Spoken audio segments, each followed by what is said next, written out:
Josiane, à quel âge as-tu commencé à travailler? J'ai commencé en août 1962. Dès que j'ai eu mon certificat d'études, après je suis allé travailler à l'usine, dans le textile. C'est-à-dire à quel âge à peu près? 14 ans et demi. C'était l'âge d'entrer en... Quand j'entrais dans l'entreprise, c'était 14 ans. Ah oui. Et oui, À donc l'époque. 14 ans et demi, ça fait très jeune. Et alors, j'imagine que c'est pas à cet âge-là que tu as rencontré la CGT. Comment as-tu rencontré la CGT? Alors comment j'ai rencontré la CGT? J'étais chez Clerget, dans la chaussure. En mai 68, on a créé, il y avait le syndicat, déjà un très gros syndicat qui existait depuis longtemps. Et quand il y a eu les premières grèves de mai 68, on a fait il y a eu des mobilisations, on s'est rassemblés, on est allé à Grenoble, on s'est rassemblés à Grenoble, et après on a occupé l'entreprise Clerget. À la Tour du Pin, on était 600 salariés. Il faut savoir que dans le Nord-Isère, occuper une entreprise, c'était une révolution. Et donc on a passé 3 semaines d'occupation dans l'entreprise, on revendiquait nos salaires. C'était des moments très agréables, on a passé des moments de lutte et on avait des aides, on avait des gens qui nous combattaient, mais on avait des aides, on avait des manifestations dans la Tour du Pin de la droite, on avait des manifestations de nous, mais on était très importants. Et c'était une période, les 3 semaines de grève a été quelque chose. Et l'ambiance dans l'entreprise? Oh, c'était super là, c'était super parce que le patron demandait l'autorisation de rentrer dans l'entreprise. Et même entre nous, il y avait une fraternité, une joie, une ambiance par rapport à mener la bagarre en disant on veut l'augmentation de nos salaires, ça a été quelque chose de fort. Donc, après le mouvement de mai 68, où est-ce que tu t'es retrouvé? Alors après, déjà, en 68, déjà mon salaire a été doublé. Ça a été quelque chose. J'étais au SMIC, donc j'ai gagné le double. Et puis le droit syndical, parce que c'est les délégués syndicaux qui ont été reconnus, les syndicats ont été reconnus dans l'entreprise. Après, j'ai travaillé un petit temps dans continuer la chaussure, mais il y avait des problèmes de transport, donc je suis allé chez Plétex, une entreprise américaine de l'habillement, de la corsetterie, ce qu'on appelle la corsetterie, les fameux cœurs croisés qui ont tellement fait de publicité. Je suis allé chez Plétex parce qu'on avait les transports en commun qui nous emmenaient directement à l'usine, et dans cette entreprise, il n'y avait pas la CGT. Alors, c'est pas facile une entreprise américaine pour y essayer d'y militer syndicalement? Pas du tout. Pas du tout, parce que pour le moment, il n'y avait pas de syndicat. La société américaine s'était jurée qu'il n'y aurait jamais de syndicat CGT, il n'y aurait jamais de syndicat chez Plétex en France, puisque nous étions 20 000 salariés dans le monde. Il devrait toujours être 20 000 salariés dans le monde. Il n'y a plus de salariés en France, mais ça existe toujours. Monter la CGT, l'atelier, on était 400 ouvrières, dans l'atelier de piquage. Ce qui fait qu'à un moment donné, des très jeunes, moi j'étais la plus vieille, j'avais 27 ans, puisqu'il fallait travailler au rendement, il fallait travailler fort, et les conditions de travail étaient vraiment déplorables. Une entreprise sans fenêtre, il ne fallait pas être distrait par le jour. Une entreprise où il y avait, pour les ateliers de piquage, puisque les bureaux avaient des fenêtres, mais nous on n'avait pas, puisqu'on allait être distrait par la pluie, la neige et tout ça, ça allait baisser le rendement. C'était l'argument de la direction, ça. L'argument, il y avait aussi, si on ne faisait pas le rendement, licenciement immédiatement. Les conditions de travail, c'est qu'on avait des caméras qui nous filmaient les yeux, les pieds, les mains. Déjà à l'époque? À l'époque, quand on parle mesure, temps, mouvement, qu'on parle beaucoup, la méthode américaine date pas d'aujourd'hui. Et les temps étaient fixés en Écosse, chez Plétex Écosse. Donc ils les appliquaient ici et ils nous transmettaient des films comment ils travaillaient en Écosse et dans les autres pays. L'entreprise Plétex était en Écosse et c'est là-bas qu'ils définissaient les temps. Et alors ils nous montraient, ils nous filmaient, et quand on ne faisait pas comme il faut, en général, souvent les filles étaient licenciées, c'était que des filles, étaient licenciées sur le champ. Sur le champ, il n'y avait pas. Et un jour, on en avait tellement marre qu'on s'est dit, on va s'organiser. Mais alors, pour s'organiser, ça a été très compliqué. On a fait clandestinement. On a fait des syndiqués, clandestinement. L'union départementale nous a fortement aidés, l'union locale, parce qu'il faut savoir qu'on était en quart, il y avait des transports collectifs, il nous fallait passer une barrière et ils nous déposaient à la porte des vestiaires. Donc personne ne pouvait rentrer. On était bien parqués. Ce qui fait qu'on s'est battu contre... Il nous manquait des fenêtres. Ces conditions de travail, le licenciement et les rendements qui étaient intenables, puisque pour gagner le SMIC, c'était le rendement. On a monté une trentaine, on s'est réunis clandestinement. Et alors, on a eu là, c'est moi qui ai été délégué syndical, et là, tout de suite, Plétex, ils nous ont emmenés au tribunal. On s'est retrouvés devant le juge, à Bourgoin-Jallieu. On n'avait pas de carte. C'était en quelle année ça donc? En 1974. En novembre 1974. L'union départementale avait dit, c'est pas la peine de mettre les cartes, on va être en début d'année. Le juge nous dit, il faut apporter la preuve que vous avez des syndiqués. Donc, on apporte la preuve, on avait 320 syndiqués. On apporte devant le juge, il nous dit, elles sont fausses, alors qu'elles étaient bien réelles. Donc, tout le monde avait payé son teint. On n'a pas été reconnu représentatif. Parce qu'on avait 18 ans, il y en a qui n'avaient pas 21 ans, la majorité n'était encore pas à 21 ans, il y avait beaucoup de choses.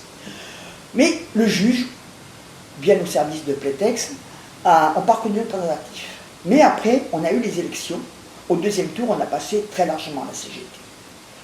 Et donc après, on a continué, on a monté le syndicat, on a continué à se mettre en place dans des conditions pas possibles quand même. Hein. Parce que la société américaine, j'imagine, a... La société américaine n'a jamais digéré. On a vu une anecdote, la seule fois qu'on a vu le PDG américain à la Tour du Pin, c'était pour la campagne électorale de Giscard d'Estaing. Seule fois pour nous dire qu'il y avait un nuage noir sur la France. Il faisait campagne. Il faisait campagne. Donc c'est la seule fois qu'on a vu. Mais quand même, il y avait une sacrée organisation par rapport à combattre, à ne pas avoir le syndicat CGT. On n'a pas lâché. Tu sais, une équipe de jeunes filles dans les ateliers qui en avaient marre d'être licenciées, on a mené des bagarres importantes.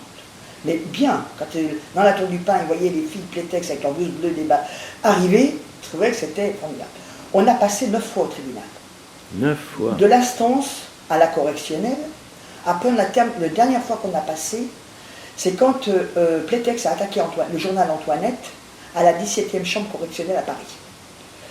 Donc, en disant qu'on disait des mensonges par rapport aux conditions de travail. Voilà, on a passé 9 fois. Il faut faire face au juge. C'est pas facile, mais ce qu'il faut dire, c'est que nous, on a gagné. On a gagné, plus personne n'était licencié parce qu'elle ne faisait pas le rendement. Plus personne était licencié parce qu'il manquait, parce qu'il y avait ci. On a gagné des droits, le respect, on a gagné les conditions de travail. Et on a mis 7 ans avec l'inspecteur du travail pour gagner d'avoir des fenêtres. C'était quelque chose. Et en 1982, quand Mauroy a annoncé le blocage des salaires, ben nous, on a fait la grève du zèle, quoi. Pendant longtemps, c'est la plus belle grève qu'on a fait. On a obtenu le 13e mois. Au moment du moment de 82, du plan de rigueur. Le plan de rigueur, on a fait une grève, quand on était en action et tout ça, c'était quelque chose. On a gagné vraiment, ça a été fort. Entre nous, on était une force. On était vraiment liés, une fraternité qui existe toujours entre nous. Il n'y avait que des femmes là. Dans les ateliers de piquage, il y avait les hommes au magasin, on avait quelques hommes qui étaient avec nous dans le magasin, un mécanicien, pas beaucoup, dans la confection il n'y a pas beaucoup d'hommes. Dans les ateliers de piquage, c'était que des femmes, que des jeunes femmes. Et après, donc on a interdit les caméras, on n'avait plus de caméras, on était respectés. Et ça c'était important. C'était vraiment important, être respecté, et les conditions de travail ont vraiment changé. Et on a même fait des études sur la fatigue au travail avec la Fédération de l'habillement, on a fait des travaux importants. Et à un moment donné, ça a été vraiment, c'était quelque chose sur la localité, les Plétex. Oui. Voilà. Et la plupart des femmes, comme toi, ne connaissaient pas vraiment la CGT ou n'avaient pas de famille. Très peu. Elles ont découvert la CGT en même temps quasiment que toi, quoi. Très peu. Il y avait très peu de personnes, parce qu'il y avait des syndicats CGT, mais c'était dans la chaussure, comme je disais tout à l'heure, mais pas... Il y en avait, mais pas énormément. Ils ont découvert dans l'entreprise. On s'est organisé parce qu'on voulait nos conditions de travail. Absolument. Nos conditions de travail, parce que les conditions de travail, mais c'était infernal, hein, ces histoires d'avoir les caméras toujours sur les épaules. Mais à la fin, on se levait. Ils arrivaient avec leurs caméras, on partait. Et il faut savoir, il y a quand même une chose, c'est que la société américaine, il n'y avait pas de PDG qui parlait français. Ils étaient changés tous les 4 ans. Ils parlaient tous étrangers. Mais on a su s'imposer. Et je crois que la force qui a été, c'est qu'on était rassemblés. Une force syndicale, on était très nombreuses, et vraiment on voulait gagner. Et ça a été quelque chose de formidable. Alors, quand on t'écoute, il y a un mot qui revient souvent, c'est fraternité. C'est oui. Ce que tu retiens un peu de toutes ces années de lutte? Ah oui, c'est ce que je retiens. C'est vraiment fort. Je l'ai gagné, je l'ai eu dans les années chez Plétex, et je l'ai eu dans ma fédération. Dans ma fédération du textile habillement cuir, maintenant blanchisserie, on l'a eu parce qu'on a eu beaucoup de plans de licenciement, beaucoup. Et on a mené des bagarres importantes, Et on a eu cette... Oui, la fraternité, pour moi, c'est important. Et ce que je voudrais, c'est qu'on ne la perde pas dans la CGT. Et alors maintenant, que fais-tu, Josiane? Alors maintenant, écoute, je suis je suis membre du bureau de l'UCR et à la commission exécutive de l'UCR. J'anime le collectif Territoire Coderpa. Je passe des bons moments, on travaille bien et je trouve qu'on est une bonne équipe. Et puis je suis secrétaire général de l'Union fédérale de l'UFR, l'Union fédérale des retraités, textile, habillement, cuir, blanchisserie. Tu continues donc? Pour l'instant, je continue. J'ai été réélu au Congrès il y a 15 jours, mais après, dans mon mandat, je vais chercher pour que quelqu'un me remplace au prochain Congrès. Quand tu as pris ta retraite, tu as continué à la CGT, quoi? J'ai continué à CGT parce que pour moi, le combat ne s'arrête pas quand on est salarié, quand on sort de l'entreprise. Le combat se poursuit en retraite. On a des revendications. On ne s'arrête pas. On est des citoyens à part entière. On a des dispositions. Notre retraite, l'augmentation de nos retraites, la santé, les services publics, sur le lieu de vie, on a plein de besoins de revendications et je continue et je trouve que c'est important qu'on s'investisse pleinement quand on est à la retraite.